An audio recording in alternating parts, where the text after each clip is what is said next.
Hello everyone, welcome back to my channel. I believe everybody is doing really good and I'm also doing very good. So in this video, I will be sharing the very recent experience of a medical emergency which happened in my flight. So आज मैं उस बारे में बात करने वाली हूँ and also if you are interested to know then please I would request you to continue watching this video till the end. And yeah, so let's begin the video. So आज मेरा ऑफ है basically. That's the reason I did not put any makeup on my face. It's just natural me, how I am. Yes, I did skin care. मैं आजकल skin care चीज़ों में invest ज़्यादा करती हूँ rather than purchasing makeup products and all. Makeup products जो necessary है वो तो ख़रीदना पड़ता है, otherwise I do not prefer to spend lot amount in makeup. Anyway, this is out of the topic. So if you have watched my just previous long format video, जो कि मैंने इससे पहले एक ब्लॉग डाला था जहाँ पे मैं बैंगलोर में थी and I had only one sector to operate which was Bangalore to Kolkata back. So all the crew set of crew were very happy including myself because obviously एक सेक्टर ज़्यादातर मिलता नहीं है. We mostly get either turn around flights two sectors या फिर ले over patterns भी हो तो काफ़ी सारे सेक्टर्स होते हैं. वन सेक्टर मिलता है ऐसा नहीं है, but it's very very very rare, once in a kind of blue moon I would say. And आप लोगों ने अगर वो वीडियो देखा होगा, जस्ट में इस वीडियो के पहले वाले video, I am talking about the previous video which I have uploaded. If you haven't watched then don't no worry about that, just watch this video and after that also you can watch it. But अगर आप लोगों ने देखा है then I was talking कि I wanted that flight to be smooth and sorted, but it was not at all. वो एक sector ही 4 sector से भी ज़्यादा भारी पड़ गया था from the very beginning only. Not about only the medical emergency but take off say everything was going messed up only. So one by one I will share everything. So सब कुछ सही था. We boarded the aircraft and all, we did our safety check, then boarding हो गया. हमारा aircraft on ground ही था, but the captains who were supposed to fly that aircraft, they were coming in some other aircraft, they were operating some other aircraft and that aircraft was delayed. So वो aircraft क्योंकि delay land हुआ, इसके वजह से obviously captains भी delay report किए हमारे aircraft में. And one good thing about the pilots are that they don't have to wait for all the passengers to disembark. They can disembark right after they land and complete their documentation works. That's it. Like us crew, जिनको पूरा landing के बाद wait करना पड़ता है till all the disembarkation of passengers are not finished, complete. Crew cannot disembark the aircraft with passengers on board. और अगर वो ट्रांजिट फ्लाइट भी होता है देन आपने नोटिस किया होगा, if you have travelled on any transit flight then crew did not let the passenger. Set of crew report करते हैं, ऑपरेटिंग क्रू रिपोर्ट करते हैं, उसके बाद ही क्रू एयरक्राफ्ट को छोड़ते हैं. सो बेसिकली जब तक एयरक्राफ्ट में पैसेंजर्स है, crew can not leave the aircraft, but pilots can leave because उनका रिस्पॉन्सिबिलिटी जॉब रोल होता है कि वो एयरक्राफ्ट को सेफली लैंड करा दे. That's it. So anyway, flight land के बाद जब वो एयरक्राफ्ट में रिपोर्ट किए, ऐसा नहीं कि वो आते ना आते ही एकदम टेक ऑफ कर लेंगे. They also have to do their pre flight checks, they also have to do some documentation, paper works, coordination with communication and coordination with engineering team, ground team, everything, and of course the cabin crew team as well. They also have to take the briefings. हमें हमारा joint briefing होता है, बहुत कुछ होता है.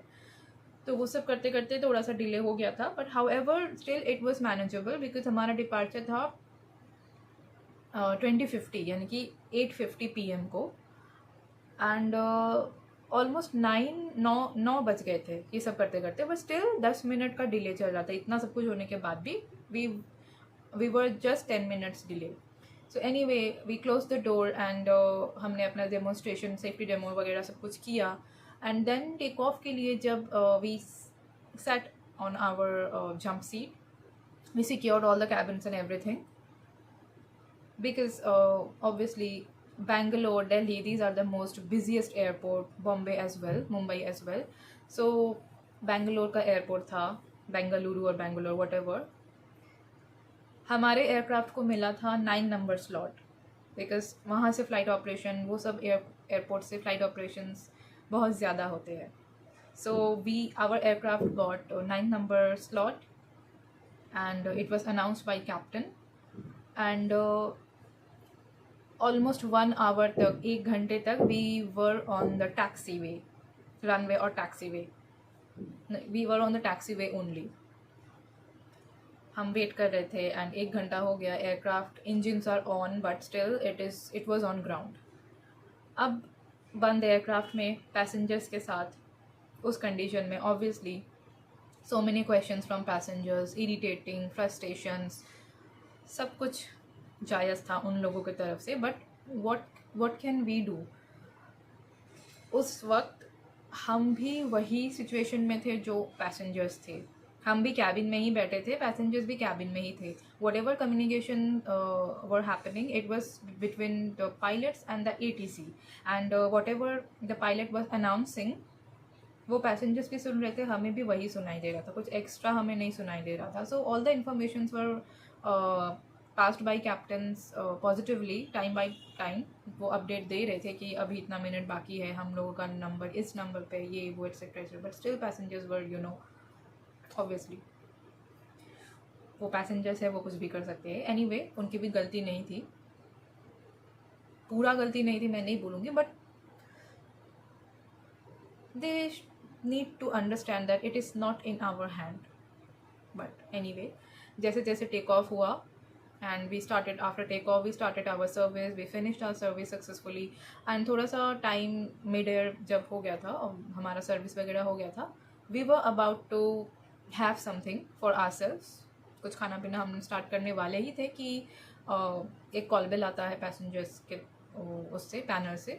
I went to attend that call bell, and one lady was saying, she was in forward only and I was working in the forward, and she was saying that she is feeling suffocation, lack of oxygen, like breathing issue हो रहा था उनको. So she needs an oxygen. उस time बोल रहा था अगर हमारे पास कुछ ऑक्सीजन है देन काइंडली उनको प्रोवाइड किया जाए. तो मैंने तुरंत जाके अपने सीनियर SCC जो है, because as per the procedure first हमें अगर पता भी है कि हम ऑक्सीजन देंगे, but still we have to inform our SCC जो CCE होते हैं, बेसिकली लीड कैबिन क्रू, आप जो भी बोलो. सो मैंने अपने सीनियर को बताया, इन्फॉर्म किया तुरंत, and everybody came, and I immediately paged for a doctor on board if someone is available. So luckily we had 2 doctors on board. एक डॉक्टर थे और एक पैरामेडिक थे. एक लेडी थे जो पैरामेडिक थी, एंड एक डॉक्टर थे जो प्रॉपर MBBS डॉक्टर थे वो. सो वो तुरंत आए, एंड उनके एडवाइस के हिसाब से we immediately administered oxygen to her, and at the rate of 4 liter per minute. और वो भी डॉक्टर ही एडवाइस कर रहे थे, बिकॉज स्टार्टिंग में हमने 2 लीटर में किया था, बट उनसे उसका नहीं हो रहा था उनका. सो 4 लीटर में she was feeling a bit relief. So almost 45 minutes तक we administered oxygen to her, and then she was feeling a bit better. And उसके बाद वो कंटिन्यूसली ऑक्सीजन नहीं ले रही थी, बट टाइम टू टाइम जब वो थोड़ा सा सफोकेशन फील कर रही थी, then she was again taking the mask and all. So हमारा भी प्रोसीजर्स होता है कि we can not empty the entire oxygen bottle. We have to left some PSI, at least 500 PSI in my company for the decompression purpose, post decompression purpose. because अगर decompression भी होता है, हालांकि आपके पैनल्स के ऊपर ऑलरेडी ऑक्सीजन मास्क होते हैं, बट इफ़ इन केस कोई ऑक्सीजन मास्क में गैस नहीं है या फिर कुछ काम नहीं कर रहा, या कोई ऑक्सीजन मास्क ड्रॉप नहीं हुआ, सो फॉर इमरजेंसी पर्पस या फिर किसी को और ज़्यादा चाहिए, तो फॉर दैट पर्पस डिकम्प्रेशन के लिए हमें थोड़ा सा PSI ऑफ ऑक्सीजन बॉटल में छोड़ना पड़ता है. बट सफिशिएंट था, जब लास्ट में आफ्टर लैंडिंग 1000 PSI तक बचा हुआ था. सो एनीवे, उसके बाद she declared, she told me that she has this problem of asthma and it is a severe kind of problem.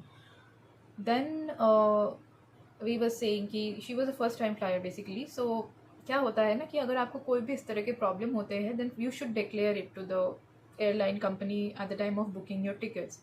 Because one thing you have to understand that आप road से transport करते हो, या rail से transport करते हो, या किसी भी तरीके से वाटर ट्रांसपोर्ट भी अगर करते हो, all the things and compare to air transport बहुत ही डिफरेंट होता है. एक जनरल सा साइंस तो सबको ही पढ़े ही होंगे, बट एक जनरल सा मैं आपको समझाती हूँ. Aircraft is like a balloon. जब वो इन फ्लाइट होता है, it is like a balloon. जैसे आप बलून में एक गैस भर देते हो और वही गैस फिर अंदर रहता है, कहीं से बाहर नहीं निकलता है, ना ही तो बाहर का कुछ भी एयर अंदर जाता है. उसी तरह से एयरक्राफ्ट जब ऑन ग्राउंड रहता है, उसमें प्रेशराइज्ड किया हुआ हवा भर दिया जाता है, सो दैट जब 35,000 या 36,000 के ऑल्टीट्यूड में एयरक्राफ्ट जाता है, उस ऑल्टीट्यूड में of course normal human body can not breathe, can not survive at all. So उस ऑल्टीट्यूड में सर्वाइवल एनवायरनमेंट बनाने के लिए इनसाइड कैबिन ऑल्टीट्यूड आपका 36,000 फीट नहीं होता है. कैबिन ऑल्टीट्यूड आपका 8,000 to 10,000, मैक्सिमम 14,000 के ऑल्टीट्यूड में होता है. दैट्स इट, जहाँ पे आप नॉर्मल सांस ले सको. Again I am not sure, but I think 14,000 के ऑल्टीट्यूड तक होता है, जहाँ पे ब्रीदिंग रेट आपका नॉर्मल रहता है. आई मीन जहाँ पे आप नॉर्मली सांस ले सकते हो, उससे ऊपर आप नहीं ले सकते हो नॉर्मली सांस. जहाँ तक ह्यूमन बॉडी सर्वाइव कर पाता है, वहीं तक ऑल्टीट्यूड को मेंटेन किया जाता है इनसाइड द कैबिन, प्रेशराइज्ड रहता है. सो जब आप फ्लाइट में ट्रैवल करते हो, ना ही तो एम्बियंट एयर अंदर घुसता है, ना ही तो वही एयर सर्कुलेट होता रहता है. आप जो सांस छोड़ रहे हो, आप जो ले रहे हो, वो हम लोगों के बीच ही सर्कुलेट होता रहता है. And that's why it's a confined place. कि मेरा माइक बार बार it's just getting disconnected again and again. Anyway, so it is like a confined airspace. You are taking the air again and again, inhaling, exhaling. I hope आप लोगों को अब समझ में आया होगा. तो उस कंडीशन में अगर आपके अंदर कुछ भी बीमारी है या फिर कुछ भी है, तो you should declare, so that at least prior precaution should be taken. इससे आपकी जान को भी खतरा हो सकता है.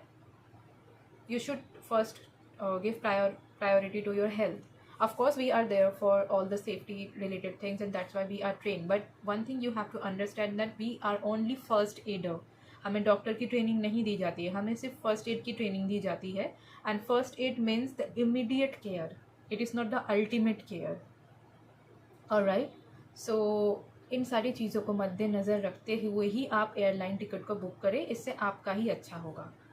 ऑफकोर्स हमारा वर्कलोड तो बढ़ ही जाता है, बट हमारे वर्कलोड बढ़ जाता है वो तो चलो एक दिन की बात है. एक दिन शायद थोड़ा लॉन्ग आवर्स ऑफ ड्यूटी हो जाएगा, बट इससे आपको कितना बड़ा लॉस हो सकता है.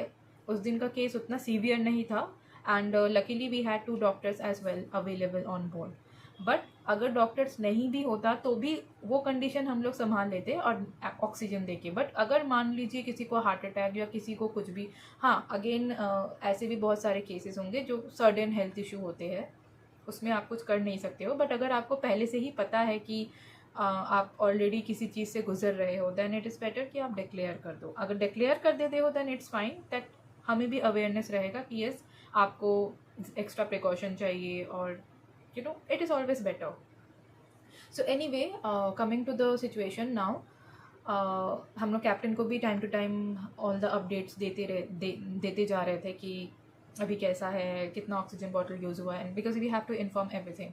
सो after landing captain already inform the ground team कि डॉक्टर्स को अरेंज करके रखना.